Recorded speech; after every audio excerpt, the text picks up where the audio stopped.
Hey guys, MKBHD here with a high definition video review of the Altec Lansing Octane 7 2.1 channel high performance speaker system. So as you can see, it's a 2.1 channel speaker system, which means you're going to have two satellite speakers, which you can see are identical to the left and to the right, and one in the middle, and that's the subwoofer, which is the 0.1 part of that 2.1 system.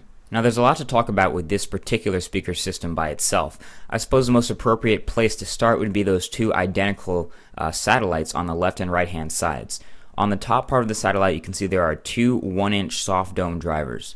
The left one is blank, and the right one, at the bottom of those two drivers you'll see a bunch of controls. And those include at the top your volume control, in the middle your treble and your bass volume control, so you can turn up and turn down the treble and bass, and at the bottom your auxiliary in, so you can plug in an MP3 player directly into the front of these speakers and get sound from them that way. The Octane 7 speakers don't actually come with the audio cable, but I happen to have one, and I was able to test audio this way with my Droid, with my Zune HD, and with the laptop, of course. So by now you've probably noticed the dome shape at the bottom of the speakers, and this is here because there's actually a mid-sized cone for all your mids in the bottom part of this speaker. Yes, they do face downward, and yes, it does pump audio directly onto your desk, but I find that it actually does provide a good substitute for not having a mid-range speaker.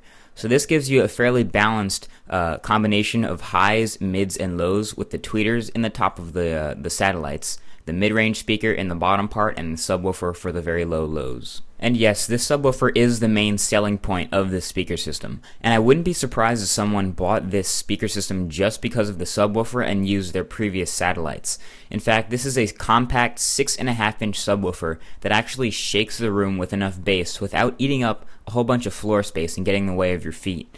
If you position it properly, you'll definitely get the best out of this subwoofer without taking up as much space as a typical 10-inch subwoofer that gives the same type of lows. The frequency response is also the same as a larger subwoofer, as it'll go down to about 15-20 hertz, and it'll go up to the top of the bass line in your deepest songs. Now in the previous audio review, I didn't actually play any copyrighted music, but I did get a comment, and it's a good suggestion of just letting the speaker thump at a high volume, and this is the subwoofer, the 6.5-inch, and I'll let you guys know I'm playing the song Fifth Dimension by B.O.B., so you can actually go ahead and take a listen on your own speakers. The bass line is actually not hearable to anyone without a subwoofer, so if you can hear this bass line, you know you have a decent system. The back of the subwoofer is also pretty neat, as you'll only have a couple of connectors, one to the right satellite speaker and one to the left. You'll also have your power on and off switch, which is obviously pretty simple, and you'll have your power cable, which is permanently connected and will connect to an AC power jack. You also, above those two satellite connectors, have a jack to connect it straight to your computer, so you'll connect that via one cable straight from the subwoofer to the computer to get all of your audio. Only one cable, which is pretty nice. Overall, this has been one of my favorite speaker systems to enjoy reviewing, especially for listening to music. And I have to say, if you're a big music listener and you like heavy bass, you like songs with a lot of thump below your feet, and you like to just get the full experience, you can place these satellites as far apart as you want on your desk, and you're really going to like this sound. So this has been MKBHD with a review of the Altec Lansing Octane 7 speaker system. These earn an 8.5 out of 10 in my book, and until next time, this has been MKBHD, signing out. Peace.